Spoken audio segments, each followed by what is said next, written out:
On this week's episode of Back of the Grid, we are going to review the Dutch Grand Prix at Zandvoort. We're going to try and unpack whatever that was. We've got Driver of the Day, Move of the Day, WTF moment of the race, and of course we'll go through our predictions and make predictions and preview Monza. Let's go!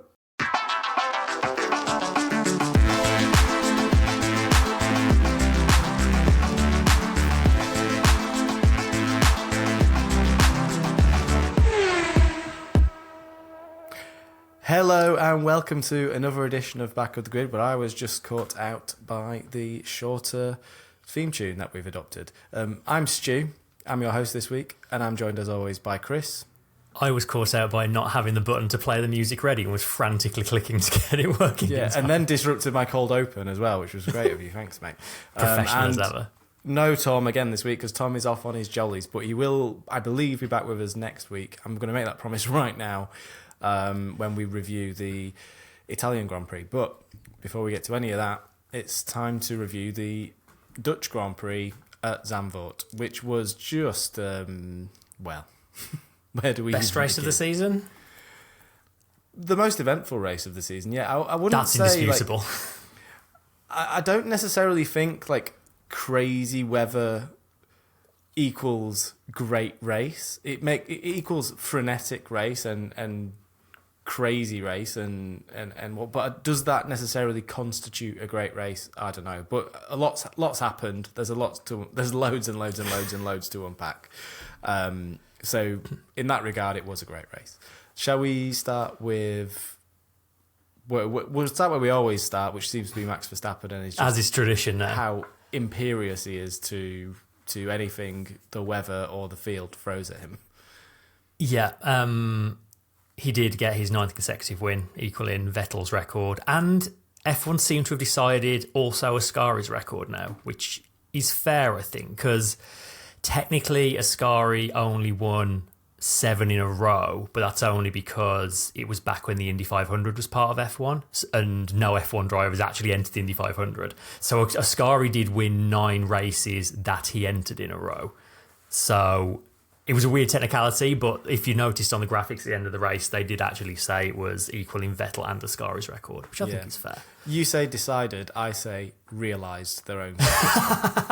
Well, given some of the stats that have been knocked around this weekend, which we'll get to, that's probably right. Yeah. I mean, it just shows you how little there is to talk about and how boring it's getting when they're just throwing random statistics at every possible thing. Oh, it's the third world champion to tie his shoelaces in a row before a race. Get real. Some of these stats are just boring. But anyway, go on, carry on. I mean, obviously, we kind of expect Max to go on and break that record and win. Who knows how many by the end of the season? There's enough time for him to double that record. I think if he was going to lose a race, this was probably the one, right? Everything got thrown at the drivers this race. There were so many opportunities for him to find a way to lose that race, and he just didn't. No, he didn't. He was flawless. He was absolutely flawless. He and the car were flawless. I think I will say, and the same applies to when Lewis Hamilton was winning his world championships. It's a lot easier to be flawless in the perfect Formula One car than it is to be flawless in some of the less perfect Formula One cars down the field. But still, you do have to be absolutely on top of your game 100% of the time in circumstances like this, and he absolutely was. So there's no denying what a great performance it was. There's a lot of drivers on that grid that wouldn't have won that race in the best car, I think. Yeah, I mean, there's another driver in the same team that didn't win the race in the same car by a long way. So, yeah, and that's what you measure against, isn't it? That's how great he is. He's just thrashing his teammates. So there you go. Yeah. Obviously he lost the lead by not pitting at the end of the first lap. But, I mean, there was one point when he was making his way back through, he was nearly a second faster than everyone else on track. He made up 10 seconds on Perez in 5 laps. And 4 seconds of that were on 1 lap. Lap 7, he made 4 seconds up on Perez on the same tyres. It's just mental. It's unbelievable, isn't it? In the same car. That is the gulf between those two drivers. Again, there's an argument to say the team is really revolves around Max Verstappen, and Perez is just pretty much a passenger in Verstappen's car, or a car that was designed for Verstappen. And I'm finding that like in these sort of like really, really wet circumstances or low grip situations where things aren't necessarily optimized, Max seems much, much more comfortable in the car than Perez to me. Like it seems like Perez is much more likely to make mistakes. And for me, that's symptomatic of a car that is designed for one driver and not the other. Yeah. But still, he still did an amazing job. I'm not trying to take away from the performance of Verstappen. I'm just saying that it's pretty obvious that that car's designed for Max Verstappen. It is his car. Sergio Perez. Yeah. It's his car, and it's his team. There was a bit of controversy around the second pit stops where Red Bull brought in Max before Checo, despite the fact that Checo was winning and Max was second. We'll dip into the inbox at this point. I think Sam Van Houten says a lot of people are now losing their minds. Quick edit on the fly on the undercut that Max is on Checo. But as I saw, almost 2 to 3 seconds being eaten out of his lead per lap on the same tyres. In my opinion, it was the right move to make, but it seems a slight unpopular opinion. How do you guys view that? Interesting one. At the time, I was in the, this is typical Red Bull. Even when Max is second, he's getting the favoured strategy camp. Their excuse was that Alonso and I think Gasly were catching, and that by pitting, if they'd have pit Checo first, they might have ended up first and fourth rather than first and second. And I don't buy that excuse for a minute. Like, I absolutely don't buy that. So, but I mean, okay, Sam's right. It doesn't. Ultimately, it was never going to make that much difference because Max Verstappen was just so much quicker anyway. So, no matter who they pitted first, Max was always going to get ahead of Perez. I think it's a shame that we didn't get to see them, go toe to toe on track and watch Max try to have a go at Perez and get around him the old fashioned way. But I think as well, it was kind of like when it did happen But let's not forget Perez dove into the pits from behind Verstappen at the very beginning of the race as well. Yeah, when the wet weather came. So he made that call himself. He made that call himself, and he sort of threw the team under the bus a little bit almost because they weren't quite ready for him, and so he's kind of set out his stall a little bit there, and I think it's fair game for the team to turn around and say, well, you did that. Max is the lead driver. He was the lead on the lead lap. We're gonna reverse that process and put it right, because obviously Max is going to be upset if he finds out that Perez has been seen to before he's been seen to at the very beginning of the race. And also, obviously, there is always that Kel surprise. They've thrown Checo under the bus, and I think there is an element of that still. But I don't think it's. But he was never winning that race, was he? Yeah, it's inconsequential. The speed that Max was catching him, Max was always going to win that. If as a team you can engineer it so they don't actually end up having to be side by side on track, and we've already seen in Austria they came pretty close to making contact when they did go wheel to wheel. So you can totally see from the team's point of view why that makes most sense. And the whole narrative of this race was, can Max tie the wins in a row record? It's his home race. There was just never a set of circumstances where Max Verstappen didn't win that race. So as much at the time I was a little bit, here we go again, outraged, sort of a day or two to process. Outraged, though. I wasn't outraged. But. I can't imagine you being outraged. Especially at that. I can't imagine being that outraged. But yeah, in hindsight, you can totally see why the team did it. It makes sense. Yeah, there's just no... And Checo knew, I think. Yeah, of course. And also from the team's perspective, there's no point in putting them in a situation where they're going to have to go wheel-to-wheel racing in... It's just not worth the risk. Difficult circumstances, yeah. So...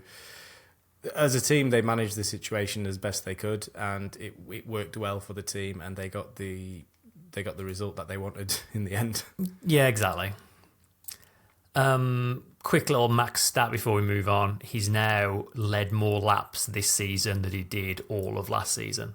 And he's well en route to take the record for overall laps led in a season, which you can say, oh, that's easy now because there's a lot more races, but he's probably going to break that record with like 5 or 6 races to spare. I think he only needs something like less than 200 laps, I think he needs, so he can break that record within the next like 3 or 4 races. So something's going to have to go pretty wrong for him to not break that record this season. We've already talked about Perez. Didn't have a great quali. He was 7th on the grid, over a second slower than Verstappen in Q3. We've already discussed the tyre business. He ended up losing second to Alonso when he went off at turn 1 in the second rainstorm. Then he managed to hit the pit entry, hit the wall at the pit entry when he came in for wets. And somehow in the process of hitting the wall, he managed to go too fast into the pit lane. You'd think that'd slow you down more, but I guess he probably was off the brakes trying to avoid the wall, I imagine. No, it's not even that. It's probably loss of grip that's got him there. So he's not been able to get the car slowed down, has he? Like the reason he's in the wall is because he can't get the car. He's run out of grip, and he's at that point when you've got no grip and you're aquaplaning, you can touch the brakes, you can lock the wheels. Nothing's going to happen. You're just sliding along. Yeah, so you're not going to slow. You're not slowing the car down. So that's how that's occurred. It's unfortunate for him because it was only. I do find like a lot of the time when they get these speeding in the pit lane penalties, it is literally like fractions of a kilometre an hour. It was 0.8 of a kilometre an hour he went over by. And it's also kind of, it's probably for like 2 meters over that line. So I do find these penalties like super, super, super harsh on them because, especially in those kind of circumstances, I feel like there should be like a little bit of breathing space over. Maybe a bit of a sliding scale as well. Like, okay, if you accidentally go over by a smidge, you get like a second or two's penalty. If you go steaming in at like 10 or 15 Ks over, give them a 5 second maybe. At the same time, I do understand why they're so strict on it because they don't want people. They just you can't have people speeding in the pit lane no matter how minor the transgression is because it's a safety issue. So in a way, they're right to come down hard on them, but I do think there should be probably an area of, let's say, like 2 or 3 meters either side of the line where there's a bit of wiggle room. Yeah, it is very strict. Even like you say, for a good reason, it's very strict, but it's difficult to police though. Like, and as well, like they'll just push the limit. I think if you're pushing the limit beyond that, then fair enough. Come down on them like a ton of brakes. Yeah, but like if there's I remember Nico Rosberg saying that the loops where they check your pit speed are not necessarily where the white lines are painted. So he would always go out before a race and look for where the actual loops were.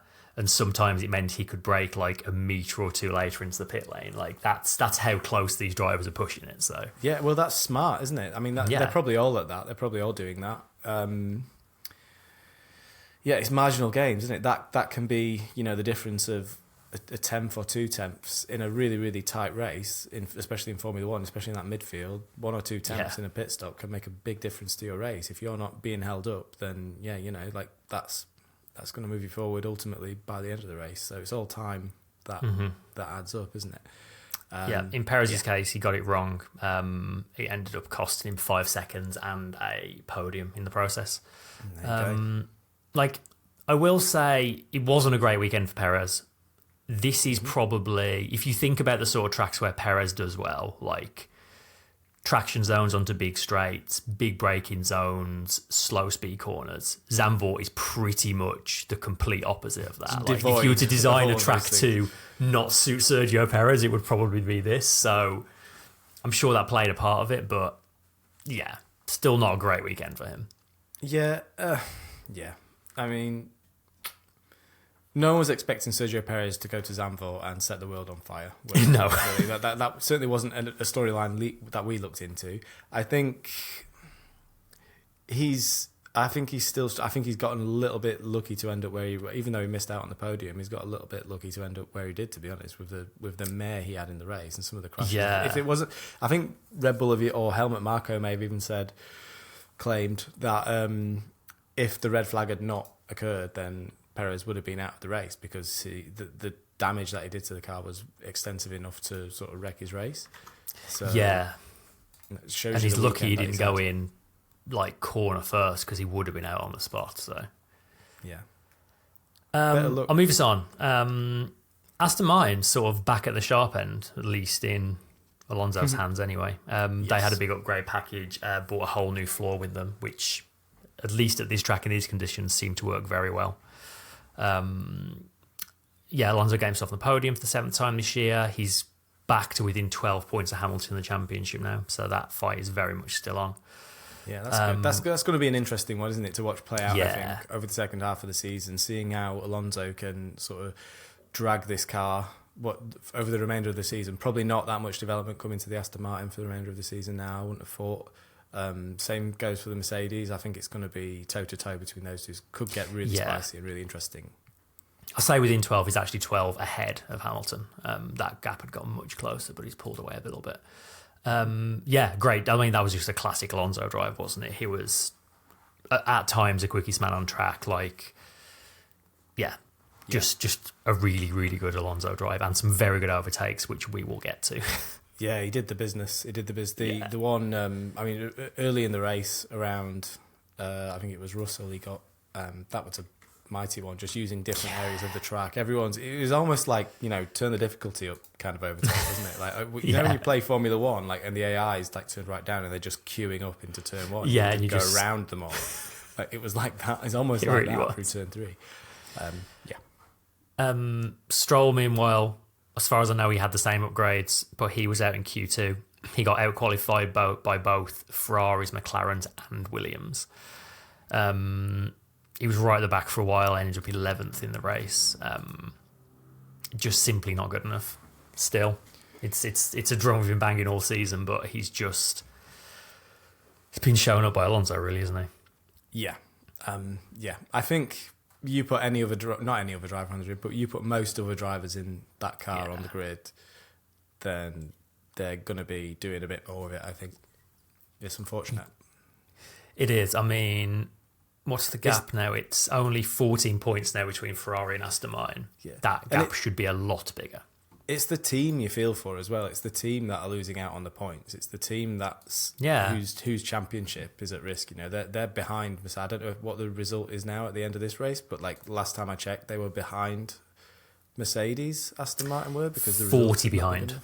They're still 40 behind even now. Yeah. So, I mean that. It just shows you how important it is to have two really good drivers in your team, especially when you're in the midfield. I think Red Bull, the car's so good and their one driver is so good and their focus is primarily on the World Championship anyway, that they could probably throw Lance Stroll in the other Red Bull and maybe get, controversial opinion, maybe get similar results. Purely because the car is so far ahead of the rest of the field. I just wish they'd give someone else a chance in that car. I'm getting really bored of seeing someone, the nepotism-y kind of vibe around that team. I mean, if rumours to be believed, he's considering a career switch to play tennis, so maybe that'll be... Is that true? He's kind of rubbish that, hasn't he? But then you would. I think it was just a passing comment or a passing joke that the internet just leapt on. It is very funny, but... Yeah, I mean, there wasn't a lot of news last week, so you can understand the internet leaping on that. Also on the podium, Pierre Gasly. His fourth career podium, despite picking up a 5-second penalty for speeding in the pit lane. He was another one of the drivers that just got the tyre call right at the start. He ended up third behind Perez and Zhou on lap 2 or 3. Although he got the order shuffled around after that, he just had really good pace the whole race. It was a really, really good drive from Gasly. He got 15 points for third, which is almost a third of his whole season's points now, which kind of tells you the season that Alpine are having. Really good drive from Gasly, I thought, though. Yeah, the team are having a struggle, a well-documented struggle this season. On and off the track. But Gasly did the business. I did think the move Verstappen put on him into turn 3 was a bit cheeky.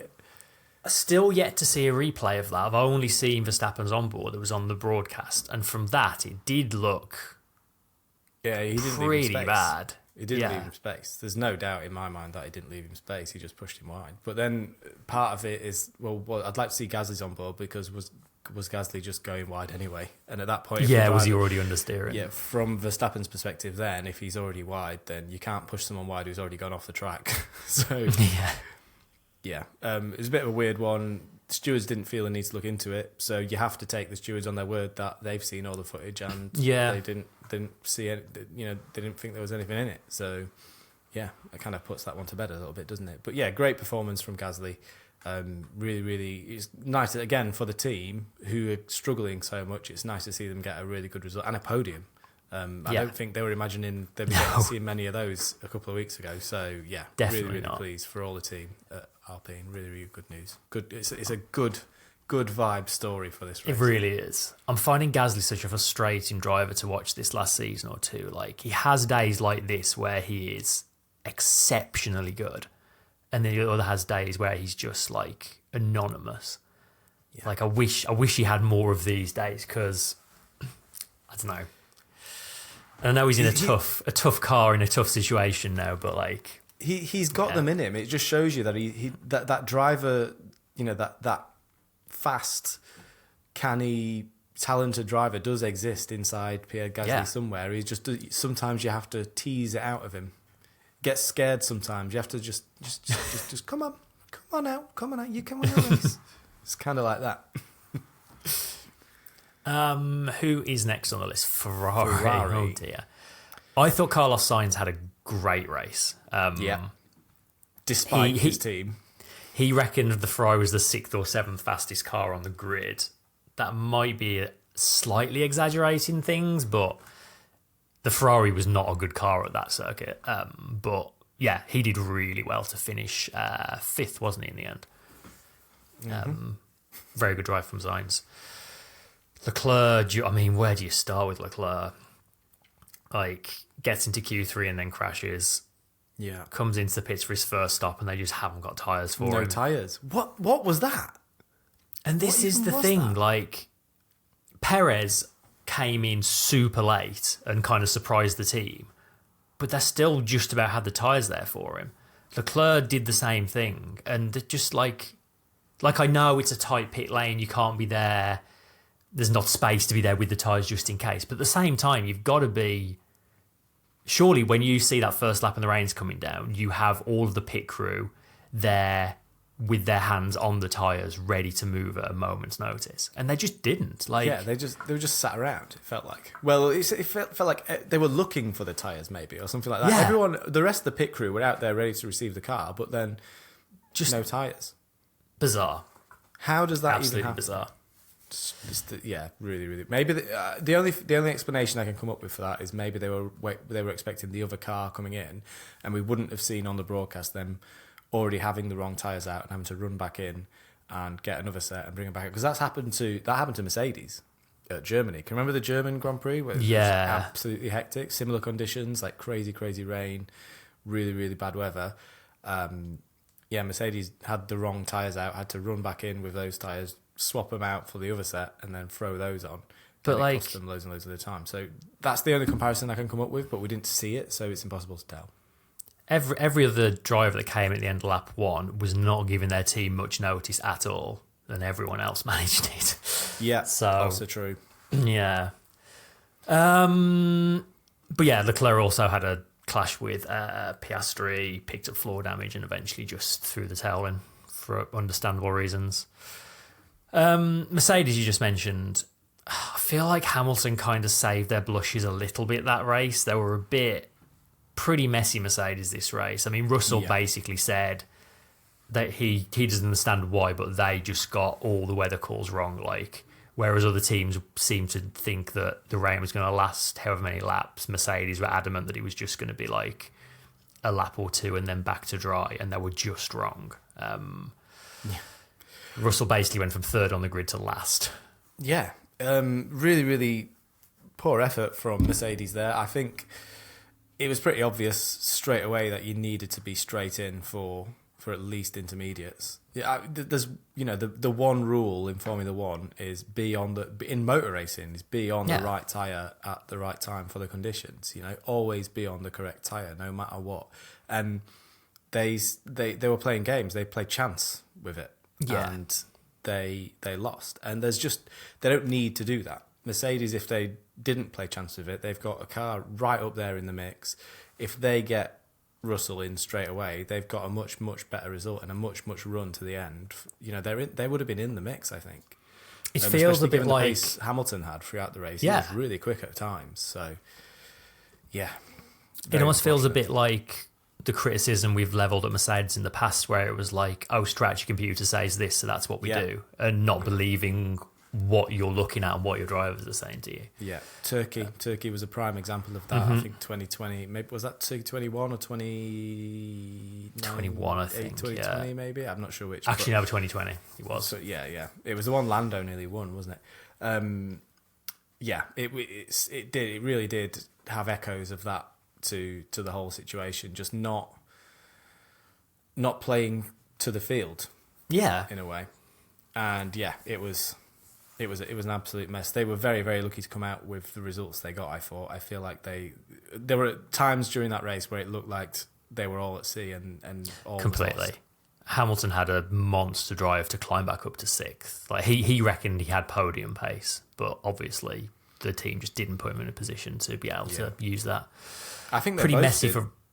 Russell on the hard tyres was quick at times. Russell, the way Russell drove those hard tyres and the way he battled with drivers on much, much slower, much fresher, softer compound tyres later on in the race, he could have had a way, way, way better result if they just pitted him at the start of the second lap. Russell also had that massive moment that he just about saved, which was ridiculous. How on earth I don't know how he did that. Save that? That was a crazy, because he was like tank slapper all the way across the track as well. Somehow on the banked corner as well. Yeah. I think that's what saved him, the bank corner. I think normal physics, unbanked corner, you're not saving that. That was a very, very strange, crazy. He was obviously pushing really, really, really hard at that point. I think it was two wheels off onto the dirt, wasn't it? And it just tried to catapult him. Yeah. Very, very lucky. And hairy on board from behind as well, because the camera was luckily on board, like right at the moment it happened, and the commentary team just absolutely lost their mind. How has he saved that?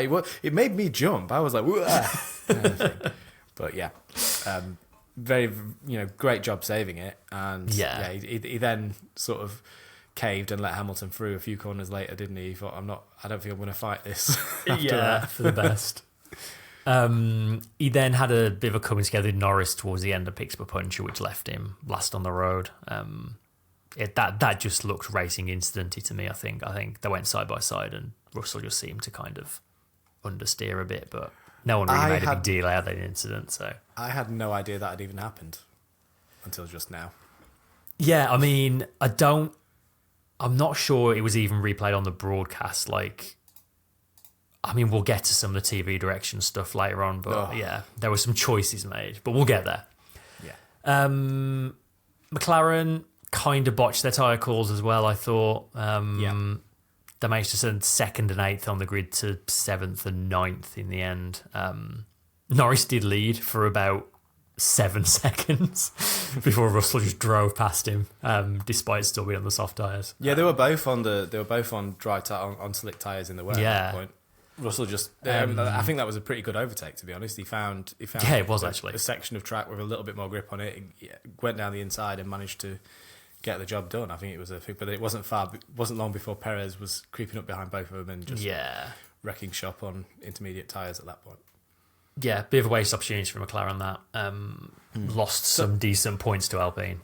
Yeah, I saw some interesting analysis on the I say interesting, incorrect analysis on the live feed, where they were questioning why they didn't pit them for because they'd gone from the start on the soft tyres, and then they both pitted and put another set of soft tyres on, expecting knowing that if it rained again they'd go over to intermediates.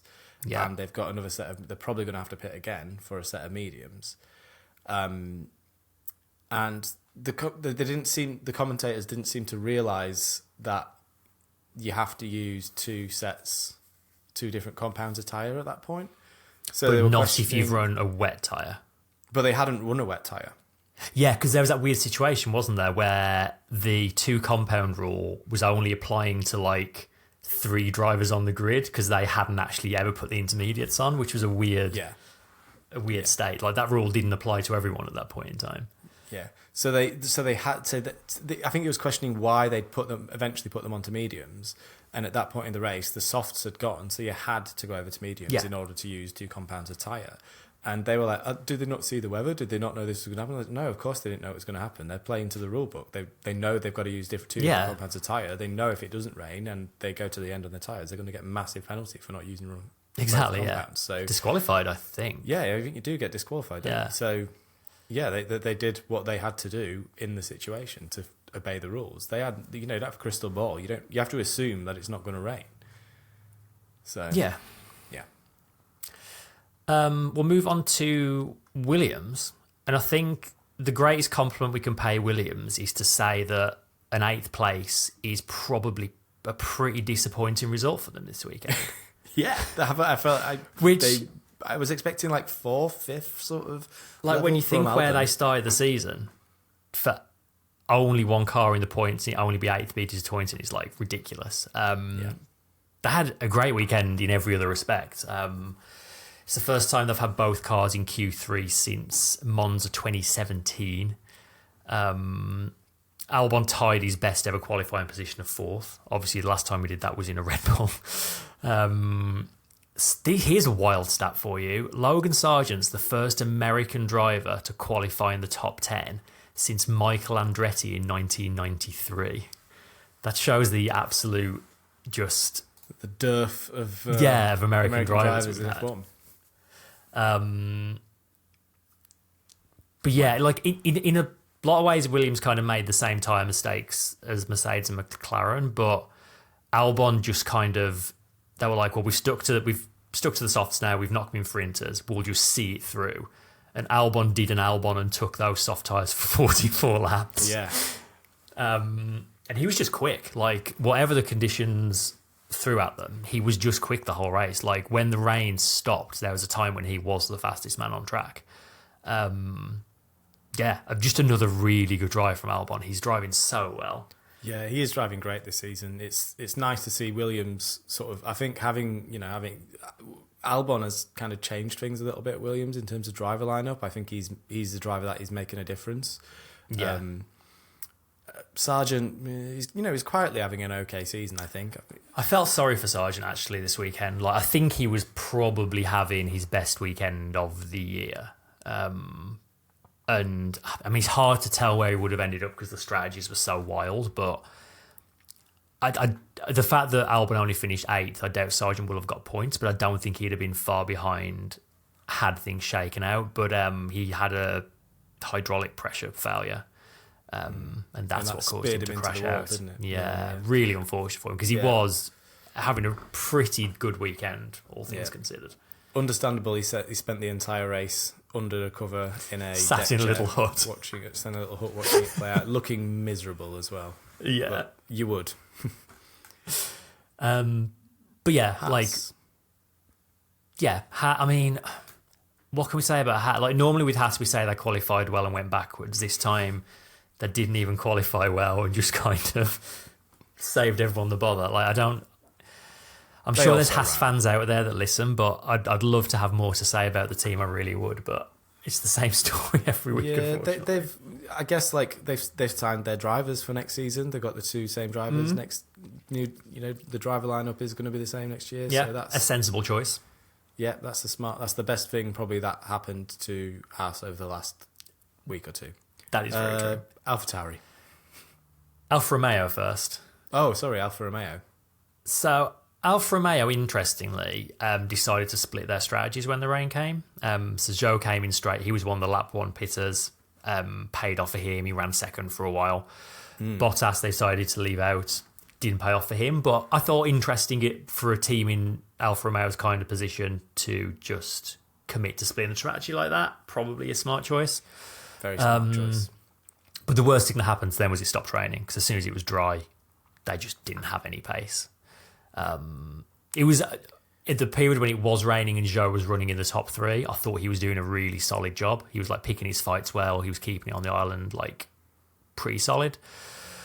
But then when the second rain came out, Zhou was kind of the biggest casualty of that. Had a pretty heavy crash into turn 1. It was quite a nasty one, which kind of, well, I'll say that caused a red flag. I think it was more just so many cars went off. It reminded me of what the Nürburgring in, I want to say it was 2007, when there was just a freak rainstorm and just car after car was just sliding off at turn 1. Instead of 2017, maybe. Sorry. No, it was definitely way earlier. Oh, no. There was the one at the... there's the one at the... It was. Oh, you're thinking Germany of Hockenheim. again. I'm thinking of Hockenheim, where they were all going off onto the slippery... Yeah, similar thing, actually. Slippery, what is it? The slippery drag strip, and it just absolutely ice rink for them. Crazy. That was weird, that. Yeah. But, But yeah, 5 races in a row now, no points for Alfa Romeo. Like, it kind of already feels like they've written off this season. We're worrying about next year, I think, doesn't it? Yeah, and they're already telling their drivers not to be complacent as well, because... Oh, really? Yeah, because I think, like, everyone seems to be waiting for the Audi takeover to happen. And Zhou is still driving for his seat because he hasn't got a contract for next year yet. So, yeah, it's an interest. And obviously they're losing Alfa Romeo as a title sponsor next year, but it's before Audi come in, so they're going to kind of be in a weird no man's land next year. Yeah. Interesting. I'm excited for Sauber F1 team to be Sauber F1 team again. Yeah, I do wonder if, like... say. There have been rumblings of like another title sponsor just coming in for a year or two, but I'd quite like to see it just be Sauber again, to be honest. Yeah, I'm normally like pretty ain't care about that kind of thing, especially like I don't have much sort of love for heritage minnow teams. I find, I'm like, great, yeah, you're there, you've been there a long time, but you've never done anything. So. I've got a soft spot for Sauber. I've always quite liked them. I know you do. Bit of a plucky underdog kind of scene. Yeah. Well, the fact Bottas is there helps you a lot, I think, as well. That helps, yeah. Right. Last on the list, AlphaTauri. Bizarre weekend for AlphaTauri. Ricciardo had what I can only describe as very Ricciardo look, and in an effort to avoid making Piastri's crash worse, hit the wall and managed to break his hand in the process, which is just miserable look after he's only just come back. Rotten look. He's already had surgery on it, I think from the same surgeon that Lance Stroll went to when he had that crash pre-season and came back in time. Mm-hmm. So, I mean, that got... We've got another... Yeah. Do you reckon Stroll is on like a referral fee? Yeah, maybe. Not that he needs it. Yeah, but he's expected to be out until Singapore at the absolute earliest. So Liam Lawson's definitely going to be in the car next weekend as well at Monza. And then they'll see after that. But yeah, with next to no notice, Liam Lawson was suddenly making his F1 debut. And I can't think of many worse combinations of like circuit, weather, preparation time for a Grand Prix debut than poor Liam had. What did he have? Like an hour and 18 minutes? Well, that said when after Ricciardo crashed and it looked bad, he went along to the driver briefing as a precaution. And then like halfway through the driver briefing, he had a phone call from Helmut, I think, to be like, yeah, you're in the car, mate. So pay attention. Like, yeah, best I'll pay your attention. But man, he was good. Like he had that one spinning FP3. To be expected. To be expected. Qualifying, he was over a second off to the back of the field. Again, to be expected. But he's had an hour's running before qualifying. Yeah. To be fair, to be within 3 seconds of the field, the last person in the field is a pretty good performance, especially in that car as well. Let's not forget that is not an easy car to drive. Nick de Vries couldn't handle that car. He hated driving it clearly, and it kept spearing him into walls. So, and I don't believe for a second that Nick de Vries is that bad of a driver that he can't drive a Formula 1 car. So there's definitely something about that car that's not very helpful for the drivers No. to handle. So yeah, But man, an like, amazing job. a challenging race like that, yeah, he kept it on the track. He actually made some overtakes. He even overtook Charles Leclerc at one point in his hobbled Ferrari. And He finished must have been 13th. smiling ear to ear. Oh, when yeah, was he was when loving that. happened. Yeah, I thought it 13th. was really impressive, though. Very impressive drive from him. I'm looking forward to seeing what he does at Monza with, some actual preparation time. I don't suspect that car is going to be great at Monza, but It might be. saying that, I mean, that team has won a race there in the past. That team's won 2 races there, in fact, haven't they? Yeah, it was a home race for them. Yeah. So yeah, excited to see what we can do. Really glad to see him get his debut because I think he was at risk of being one of those drivers that does well in the junior series and then just kind of falls off the planet a little bit. But yeah, good to see him out there. It's definitely going to give Red Bull some interesting headaches over their driver lineup for the next few years. Yeah, for sure. And I think, let's not forget the Daniel Ricciardo being out, adding to that headache as well. I think for everyone, Daniel Ricciardo especially, that he was hoping to get as much seat time as he possibly can this season. Yeah. I would not be surprised if he is back. I mean, it'd be a very, very difficult race for him if he's back in Singapore, but he will be pushing. A horrible one. Oh man, imagine! But he will be pushing as hard as he can to be back in that car by Singapore. I don't think he will be. I think it'll be impossible to drive a Formula One car around that circuit with a broken hand or with a recently broken, now recovering hand that's apparently got screws in it as well. Yeah. So I think he's going to be after out for Singapore. Yeah, I think so as well. Maybe Japan. I think possibly back for Japan. Yeah. Even that's not an easy one because you've got the 2 Degners. They'll be really, really hard on your body. And you've got Spoon's not an easy one with a broken hand. Trying to think, it's his left hand, 130R. isn't it? So the hairpin shouldn't be too bad because you're generally using your top hand more for the hairpin, so that shouldn't hurt him too bad. And the fact that it's 2 anti-clockwise, hands gripping on through 130R is not going to be. I say anti-clockwise circuit, it's a figure of 8, so that doesn't really work. Yeah, that's true. Obviously hope to see him back soon, but it is very exciting to see Liam Lawson in the car. Absolutely. Should we do some awards? Yeah. Man, driver of the day. Tough one. There's a lot of drivers that you could put up for this, I think. I am going to go straight in with Lawson. I think the fact that he's had an hour and 18 minutes of running in that Formula One car and he's brought it home in 13th in those conditions, who else are you going to give it to? Like, I just don't believe it's... And he started at the back of the grid, remember? I do like that. I think Alonso you can make a case for, but he was kind of just doing what Alonso does. Gasly and Sainz both had really good races. Hamilton had a very good race to finish where he did. Yeah. Albon as well. There's so many, but I do quite like the novelty of Lawson. I think I can maybe go along with you on that. Well, the thing is, we don't know when he's going to be back. After next race, we don't know when he's going to be back to... That's true. To give him it. So I think it's worthy of it. I think it's absolutely worthy of it. To come in at such short notice, have one practice session, then 18 minutes of quali, out in Q1, would be around 2 seconds off the pace, and then get through the race without bidding it in those circumstances, with such little practice, in such awful conditions. It has to be Liam Lawson for me. Everyone else is an honourable mention for me. Yeah. It's got to be Liam Lawson. As Sergio said in the chat, until he made that sort of second pit... Well, no, before the race start, he'd never even driven that car on slicks. He'd only been in practice and qualifying. That must have been so nice, putting a set of slick tyres on it after he'd been driving around on Inters the whole time. Must have been such a nice feeling. Yeah, I can go with that. Cool. Move of the day. There's quite a few knocking around. I did see some... There was a discussion in the Discord earlier over whether you can nominate Russell's save as move of the day because he was saving his own mistake, which is a weird sort of seesaw there. It's possible, but I don't think it is. I think, but the one that I do like is a Russell one. It's George Russell on Lando Norris down into turn one on a soaking wet track on slicks. Yeah, because there are a few outside of turn one moves. Albon doing Russell later in the race was a good one, but yeah, I think Russell's move up the inside of Norris was very good.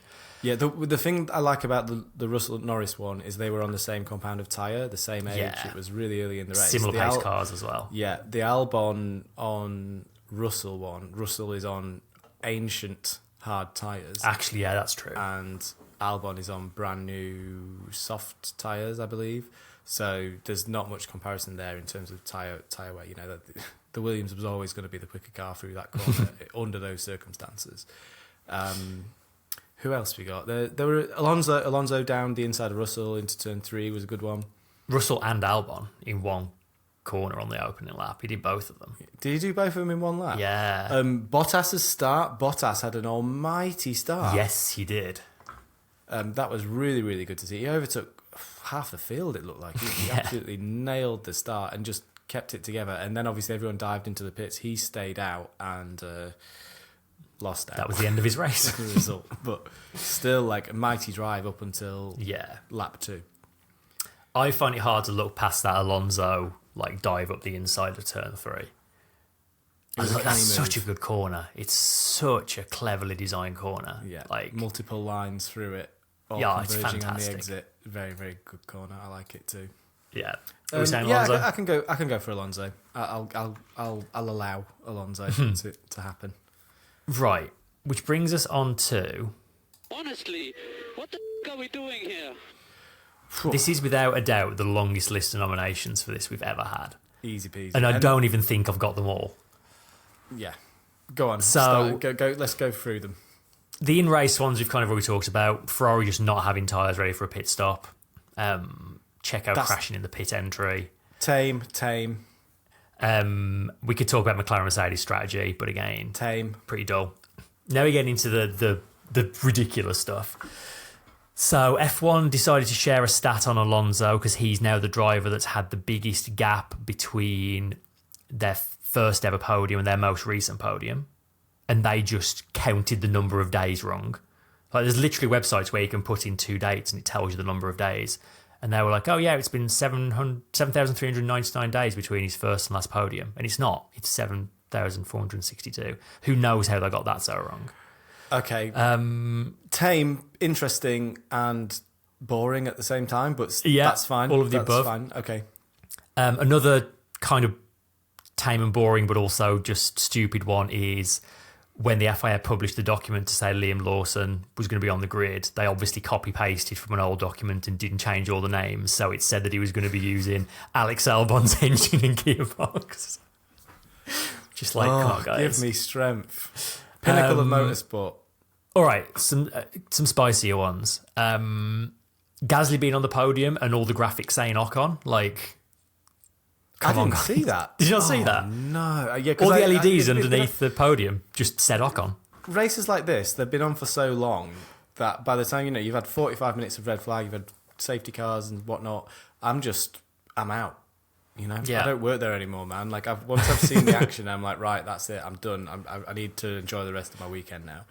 So I thought it was very strange that we watched in qualifying lots of drivers being impeded by other drivers, and then they were just no impeding there, no penalties given.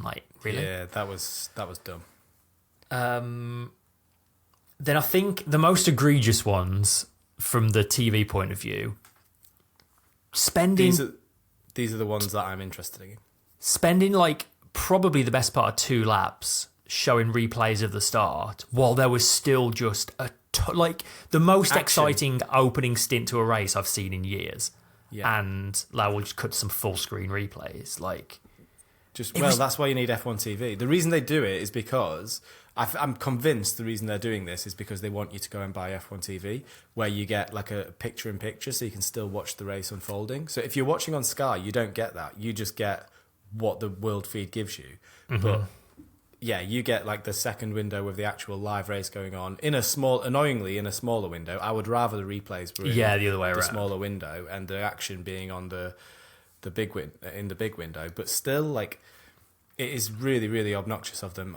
I've had this complaint for years and years and years, since as long as I can remember. They doggedly continue to just show endless, boring, dull replays of the start that we've already seen literally minutes ago. Yeah. Over the top of live action going on. There are things happening on track that I would rather see than watch the replay from 10, 20 different... I mean, however many different angles. It was a joke this time. It was on for so long. I'm so glad I've got F1 TV and I'm able to watch it on the... I'm able to continue watching the race, because if I'd been watching that on Sky, I'd have been absolutely fuming. It's unnecessary. I would love to have been watching F1 TV, but there has been a certain crackdown in the way that some people, particularly those in the UK, are able to use F1 TV. And as a result, I had to watch it on Sky this weekend. That sucks.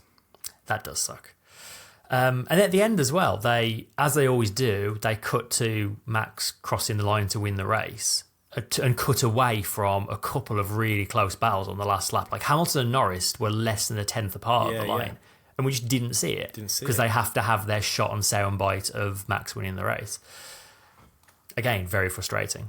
And then finally, the one that I think it should be is Mercedes literally having to push a cameraman out of the way because George Russell was trying to drive in to have a pit stop.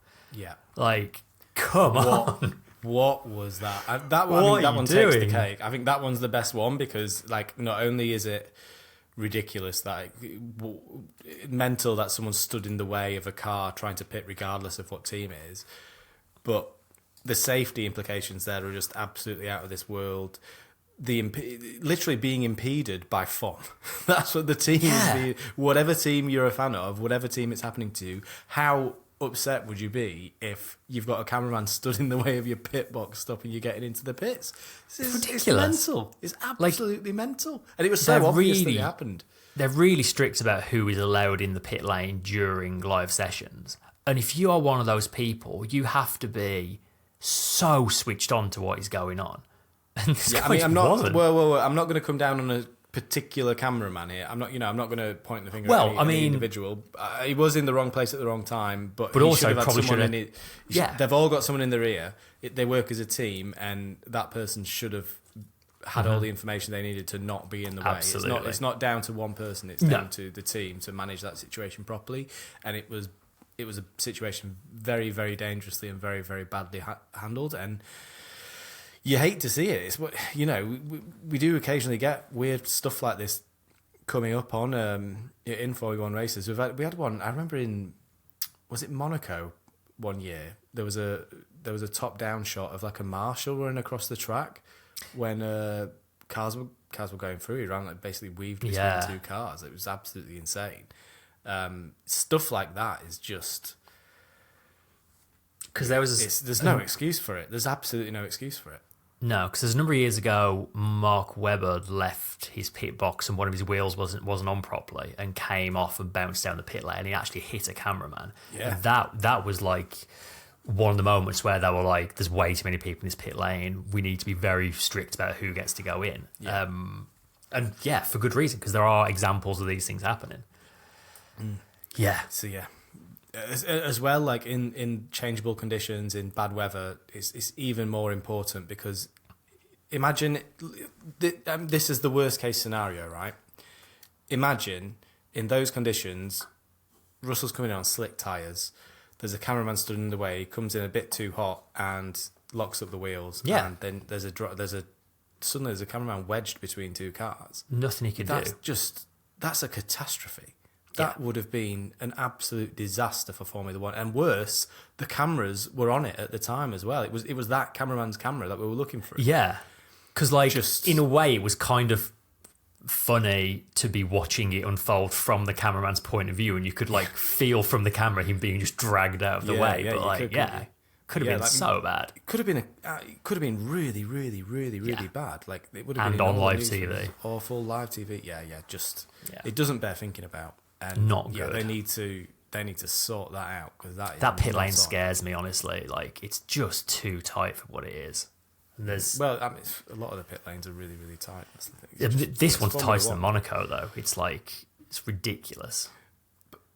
Yeah, it is tight, but it's an awesome circuit, and there's nothing It to is. stop them. There's nothing to stop them implementing extra safety measures to mitigate against the tightness of the circuit. You know, there's no reason. It's a great circuit, and you know, it's given us, I think, 170 odd overtakes this weekend in these conditions.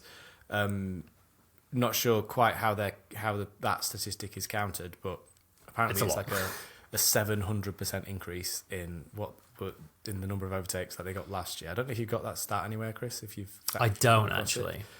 But I did yeah. see that this broke the record for the most pit stops in a race, Oh, really? which at this pit lane is saying something. Well, I am well, being there you told go. from Discord that there's plans to rebuild the pit complex and add some more garages. So which That'll is be smart. nice if they can just like set them back a little bit, maybe, and give a bit more room. maybe even. I was gonna say, could they maybe put the pit entry before the final corner? But I think there's already a building on the inside of that corner, so I maybe don't not. think they need to do that. Even I think it's fine. I think the pit Just need entry's to open fine it up where a it bit. is. I think it's cool. You just need to open it up a bit. But even then, like, you know, if they've managed to have all these pit stops in these conditions, Well, yeah. and nothing go wrong despite some near misses, then you know it could have been a whole lot worse in that pit lane. So I don't think it's quite as drastic as what maybe some people might think. No, that's fair. Right, should we move on to some predictions? Yes, we need to hurry up. I'll quickly run through. Obviously, the three of us all got the double Verstappen. You, Stu, picked up a third point for a number of finishes. But more interesting than that, we got 2 winners this week. Oh no! Dagan Deschamps, apologies if I've butchered your name there, and Mike Baker both got the full 5 out of 5. In fact, all but one person scored at least 1 point this week. The only account that didn't score a point was an account called Amazon Web Services that we've talked about before, who predicted Logan Sargent to win from pole and for him to be the only finisher, which unfortunately didn't pay off for Amazon Web Services. Unlucky. In the overall leaderboard, James Hunt and Effortless Lee are tied for first on 30 points each, but there are 17 people still within 3 points of the lead, so it's super duper close there. Wow. Shall we preview Monza? Yeah, straight into the next race. Very briefly, so going to be as quick as we can here because we're running out of time. Storylines. I think the biggest storyline coming into this one is probably it's the same storyline that we're going to be running with for the rest of the season until it gets broken. Can Red Bull keep up the streak? That's what we're all sort of clinging on to for the news. Yeah. I think another interesting storyline is Liam Lawson. How's he going to do in his second race with some proper running time and maybe hopefully some decent conditions? Yeah. And then again, like the third one for this week, I'll just leave it down to 3. The midfield pack, like how's that going to shake out in the next race? You know, we've had yet another mix up this time round, this last race gone, because Aston Martin appear to be back in it with Yeah. Alonso. I'm interested to see what their new upgrades are like at a very different circuit and hopefully in more normal conditions. I've actually not seen a weather forecast for this weekend, but Williams as well. Williams should do really, really well. Yeah. They've got a quick car in a straight line, Williams. So we'll see how they get on. And that's the storylines for this week. Let's do some predictions. Chris, who is going to give us the fastest in Q3? I think you have Obviously to. it's Verstappen. You have to say Verstappen. I assume you're saying the same. Yeah, of course it's Verstappen. Verstappen's This gonna is win. an unusual circuit that could throw up an odd result, but the sensible choice is to go Verstappen. And I assume you're saying him for the win as well. Yes, I am. I'd be mad not to follow your lead on that one. Right, first DNF. First DNF is going to be... The last one was Sargent, I think, wasn't it? It was. I'm going to be cruel and say Lawson. Ooh, that's so cruel. But he's the newest driver. He's going to have the least prep time. He's the least experienced. It just makes sense. It's nothing against him. It's just logic. I'm going to go for the old 0 to 0 logic and say Gasly. Number of finishers, I'll go first. I'm going to go high. I'll say 18, I think. I will take... 18's good, but I'm going to take 17. And then Our random driver this week, which I now regret picking Gasly for first DNF because our random driver is also Pierre Gasly. You can change that if you want. Nah, I'm sticking with it. We did already know the random driver this week before we recorded. So we did, and then I forgot who it was and went ahead and picked Gasly for first DNF. So no, I'm sticking to my guns. So you're going to put your money where your mouth is?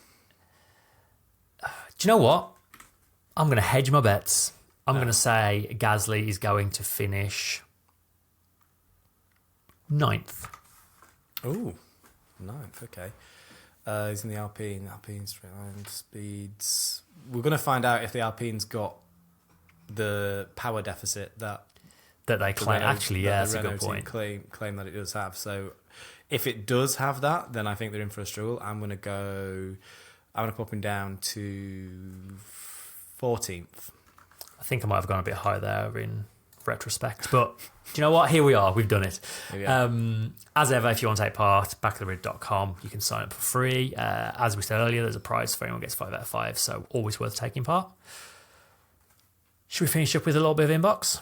Yeah, we've got very, very short inbox time, so let's get into it. Keep it saying now. Stay out. Box. Hey, man. I'll take the first one. This one's from Coreyzilla Zombie Killer. He says, I may have been playing too much F1 Manager lately, but when McLaren didn't pit Norris at the beginning of the race, I wanted to yell at my computer screen because from the broadcast it looked like the switchover. But many teams didn't want to pull their cars in right away for inters. Why was that? Was it because of the narrow pit lane or because the rain was expected to pass quickly? Kind of both, wasn't it? Some teams did think the rain was going to pass. I mean, the double stack is very difficult in that pit lane. In fact, it might have been, I think it was Liam Lawson actually got a penalty for impeding Kevin Magnussen in the pit lane. But the reason was they double stacked and there just literally wasn't room for Magnussen to drive out of his pit box because AlphaTauri were double stacking ahead of them. So I do think that was part of it. So teams probably didn't want to get penalties for impeding by double stacking. And then, I guess the track does...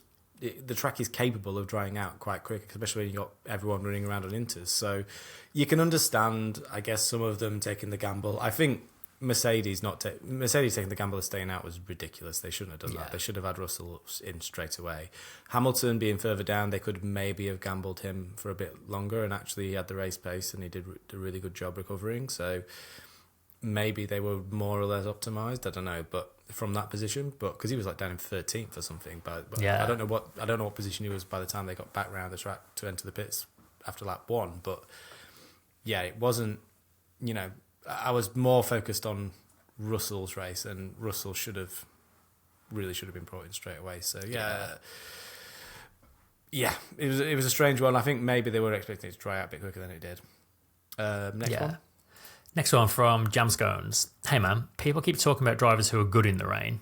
Who's not good in the rain? Who isn't good in the rain? Sergio Perez. Looks like.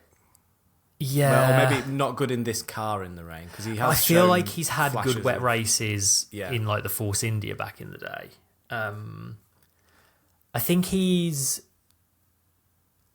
I think Perez is maybe good in changeable conditions, but not so good in fully wet conditions. Same with Bottas, actually. Bottas is not great in the wet. Although we had a good opening lap of this race, when it was wasn't kind of fully wet. But I think once the rain properly comes down, I remember, I think it was in China a number of years ago when Bottas at Mercedes, and he was just spinning over and over again. Trying to think who else on the current grid is not great. I think there's not many of them who haven't shown flashes of greatness in the rain. No. I think it's such a lottery. I think it is very difficult to be a rain master. I think there's the best drivers really do stand out as being really good drivers in the wet, and the ones that are maybe not as good as your non-legend drivers tend to not perform very legendarily in the rain. And I think just as a rule, it just like it spreads the field, it spreads the skill level further apart. So I don't necessarily believe that one person is the best in the rain, but then they're not the best in the dry. I think it's a sliding scale. It's a spectrum that just gets wider in wet weather. I think that's what it is. Yeah, no, that's fair. That's definitely fair. And I would, if you've got nothing else to add, Chris, I will. Nope, that is all the inbox for now. That's it for this week. So, thank you for joining us. If you've got this far, please hit the subscribe button, and please subscribe to the podcast, or the audio version of the podcast, if that's what you listen to. If you really, really like us, join our Patreon, where you can become a member of our Discord channel, and you can tune in for live shows and things like that, or interact with our lovely, lovely Discord fans. You can find us on all the socials. We are on the internet in general. We've got a website. Go to the website if you want to join the Predictions League. And that is it for this week. So we will catch you next week for a full quota, all three of us, to review the Italian Grand Prix. We'll see you then. Goodbye. Bye.